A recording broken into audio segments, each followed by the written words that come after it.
Olá, tudo bem? Bem-vindo ao canal Viver de Renda.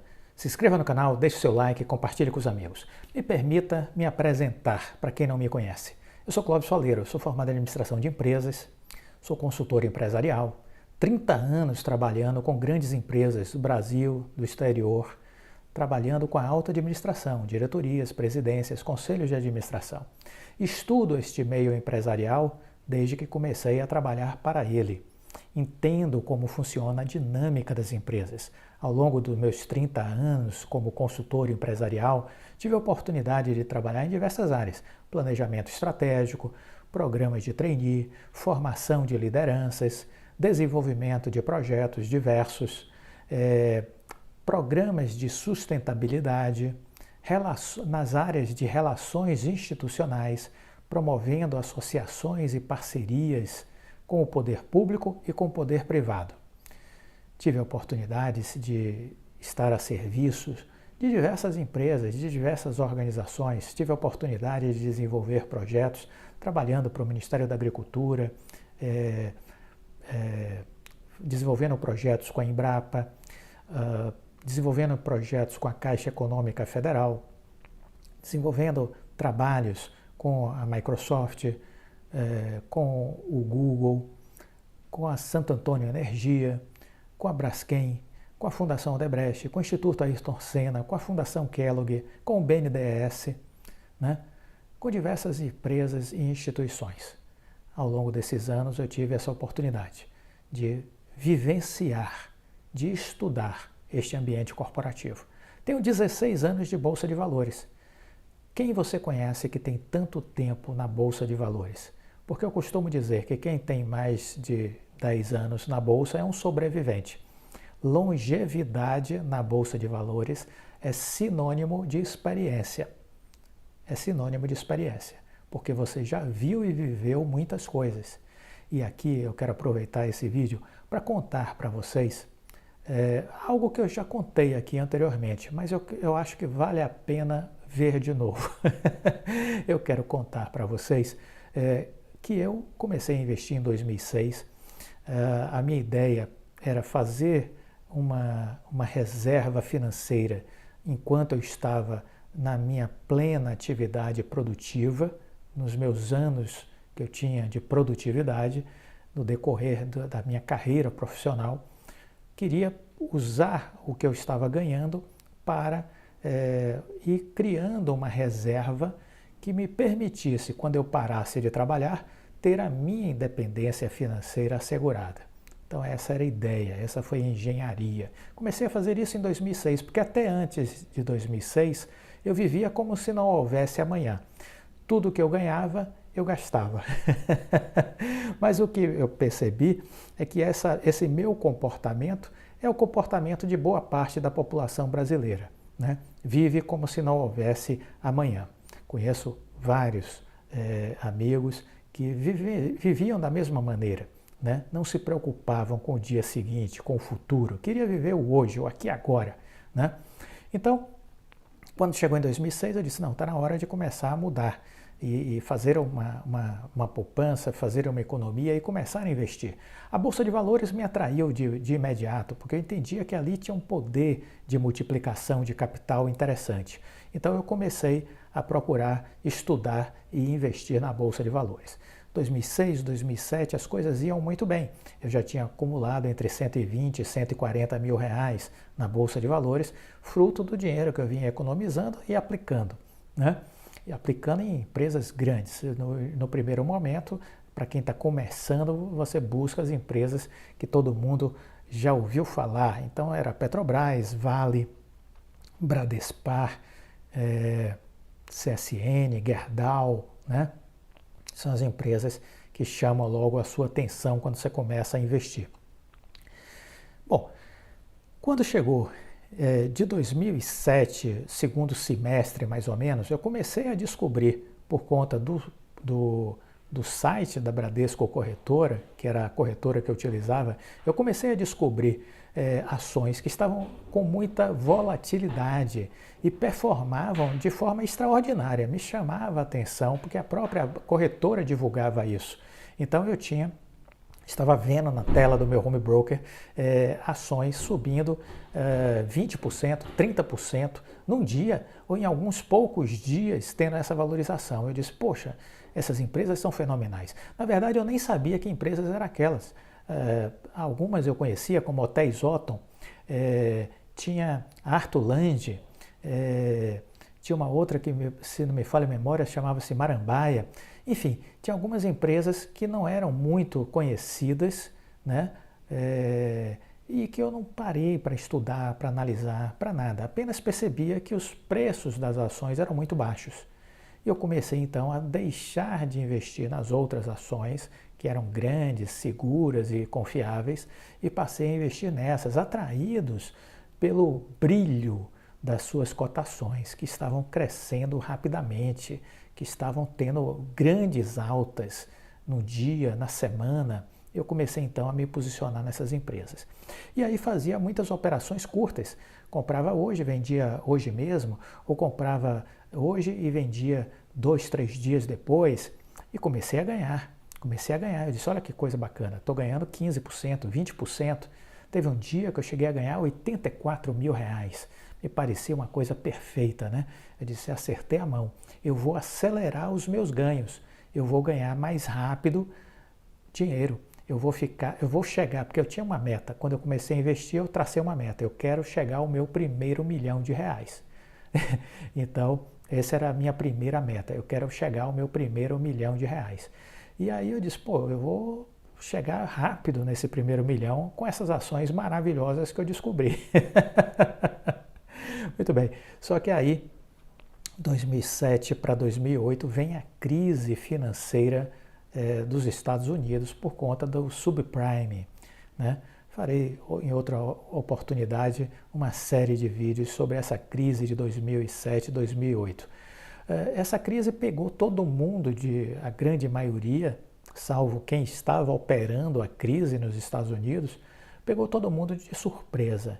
E aí eu fui pego de surpresa exatamente do pior jeito possível, né? Porque eu estava com empresas que não valiam quase nada, eram empresas problemáticas, empresas especulativas. As ações custavam pouco porque eram ações especulativas.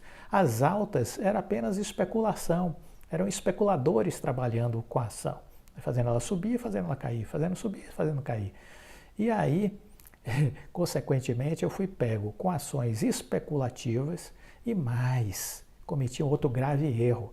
Eu estava alavancado, ou seja, o banco me oferecia um valor diário que eu podia usar como se fosse um cheque especial. Eu podia usar esse cheque especial, esse limite do cheque especial, desde que pagasse com 2, 3 dias, né? Então eu podia fazer essas operações e até então estava dando certo.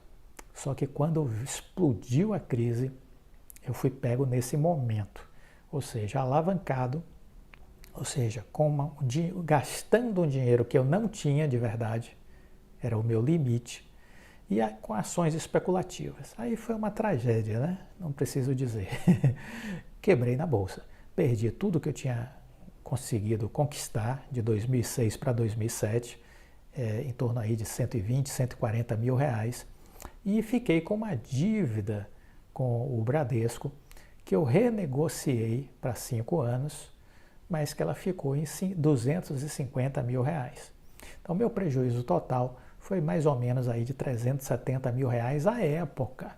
Se você tiver interesse, traz esse valor a valor presente para você ver quanto foi o meu prejuízo.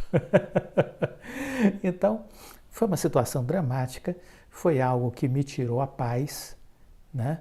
Você vê o seu mundo desabar. Eu ganhava, à época, em torno de 10 mil reais, era uma boa remuneração, mas não era o suficiente para fazer frente a essa tragédia, por conta dessa dívida adquirida, né? Muito bem, uma situação como essa, o desespero bate na sua porta, essa é a verdade. O desespero bate, você perde o prumo, você perde completamente o seu humor. você não consegue se perdoar. Você não consegue se perdoar. Você passa a se sentir um lixo, entendeu? Porque você sabe que a ganância te levou a tomar decisões erradas, que você tomou decisões equivocadas e que a sensação é que você jogou a sua vida pela janela. Você jogou a sua vida fora, você arruinou a sua vida. Muita gente, por problemas financeiros, entram em desespero, entram em depressão, se separam, né? E às vezes até tiram a própria vida. Há um índice muito grande de suicídio decorrente de problemas financeiros. E eu vivi toda essa experiência e não posso deixar aqui, inclusive, eu já fiz isso em outro momento, de dizer que o suicídio passou pela minha cabeça, né?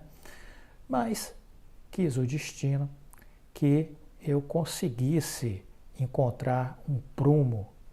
E esse prumo passou, inclusive, por uma questão muito interessante, que foi um encontro de uma pessoa que desde que conheci, desde a primeira vista, sabia que seria a mulher da minha vida, que era a mulher da minha vida, né?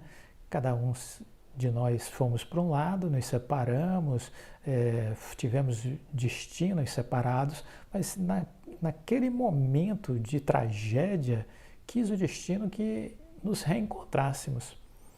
E ali foi uma virada de chave, porque aquela sensação de que tudo tinha perdido sentido desapareceu como um passe de mágica, porque a vida se reacendeu para mim. Saí das trevas e fui para a luz do amor, né? E isso é muito bacana, porque foi isso que me deu garra e motivação para dizer, não, eu tenho que virar a mesa porque eu preciso viver esse amor e para isso eu preciso arrumar minha vida. Bom, eu fui fazendo as coisas por parte, então para todo mundo que por em algum momento viva uma situação dessa, por conta de um empreendimento, de um negócio, de um investimento, eu sempre digo, olha, vá por partes. Não dá para resolver tudo de vez, então vá por partes. Primeira parte que eu fiz, eu disse, eu preciso rearrumar a minha remuneração. E aí eu procurei a principal empresa que eu prestava serviço de consultoria, procurei o presidente da empresa e disse, olha, aconteceu isso, isso, isso. Abri o jogo. É assim que eu estou me sentindo, é assim que eu estou vivendo, eu preciso rearrumar a minha trajetória aqui com vocês. Eu quero dedicar tempo exclusivo, eu quero gerar o máximo de resultados para a empresa, eu quero, em contrapartida, ter participação nos lucros e resultados e ter uma melhoria gradual de remuneração, porque eu preciso pagar essa dívida com o banco, que eu ainda nem renegociei, mas eu preciso ir lá pagar. E assim foi. Assim eu comecei a me concentrar mais nessa empresa, prestando serviços. Eu conseguia um primeiro reajuste de salário, depois eu conseguia um segundo reajuste, até fechar uma terceira remuneração ao longo de alguns meses. E nesse reajuste gradual, eu cheguei a um patamar que me deu conforto para pagar a dívida e sobreviver e viver bem, tendo dinheiro, inclusive, para investir. Fui ao banco negociar, né? O banco queria que eu pagasse uma quantia na primeira proposta, era com juros altíssimos. Eu digo, não tenho condições de pagar, não vou pagar. Então, não paguei na primeira pedida do banco, isso subiu, eu estava negociando com a agência bancária em Salvador, isso foi para São Paulo, veio uma segunda proposta, eu disse, não tenho condições de pagar esses juros, impossível, não vou pagar. Entre na justiça. Aí eles levaram o assunto para a área de cobrança e a área de cobrança faz o último contato antes de entrar diretamente na justiça, que o banco não tem interesse de entrar na justiça porque sabe que o processo se arrasta.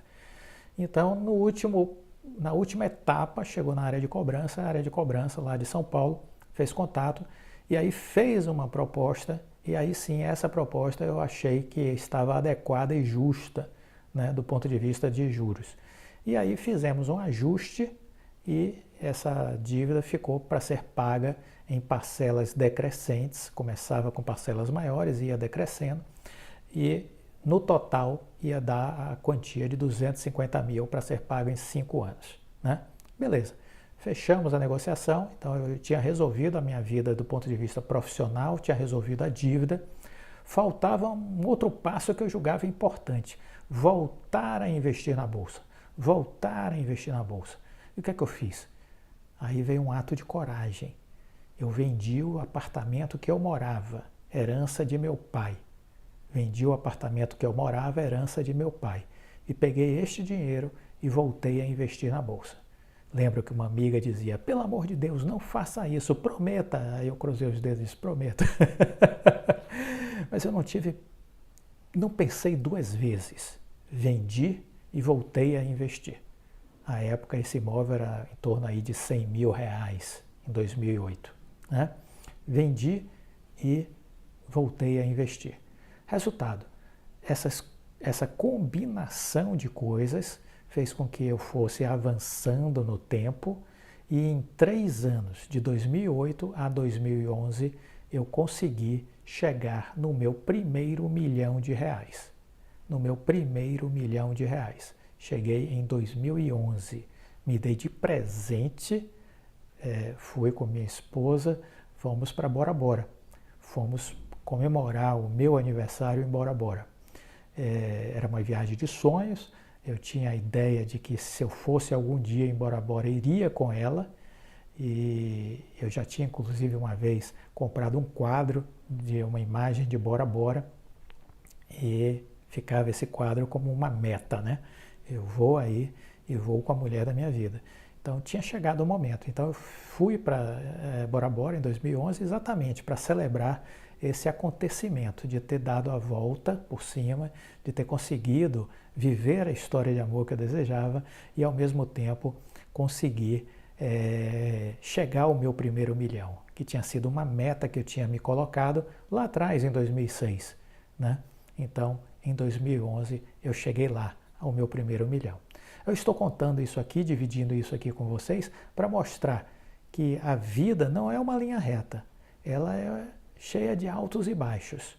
O importante é você não cometer os erros que eu cometi, não comprar qualquer empresa, não comprar empresas especulativas, né? Não se alavancar, não fazer dívidas para investir na bolsa, negativo. É preciso estudar as empresas, é preciso ter um plano de investimento, é preciso construir uma carreira profissional que lhe permita investir todos os meses e fazer isso olhando o longo prazo. Se você fizer as escolhas certas, você vai ter sucesso. Só depende de você, né? Fazer as escolhas certas. Isso eu aprendi. Não deixei o medo me dominar, não deixei a ganância voltar a bater na minha porta, como eu tinha deixado no passado. E aí eu comecei a fazer as coisas da forma que deveria ter feito desde o início. Então quebrar na bolsa foi doloroso? Foi. Foi difícil, foi traumático? Foi. Mas acabou sendo uma alavanca para que eu pudesse ir além, para que eu pudesse crescer. Veja os erros sempre dessa forma, como oportunidades para aprender e crescer. Nunca fique no chão. Se cair, se levante. Aprenda o que fez você cair e siga em frente. Tenha coragem, tenha atitude. A minha vida é um exemplo nesse sentido, né? Eu não me deixei abater. Não se permita abater também em momento algum. Siga em frente, com coragem. Com coragem. Você gostou deste vídeo? Então, deixe o like, compartilhe com os amigos e esteja presente conosco aqui nessa caminhada deste canal que eu criei exatamente para compartilhar experiências de vida e experiências do mundo corporativo e do mundo dos investimentos. Fique com Deus e até a próxima. Tchau!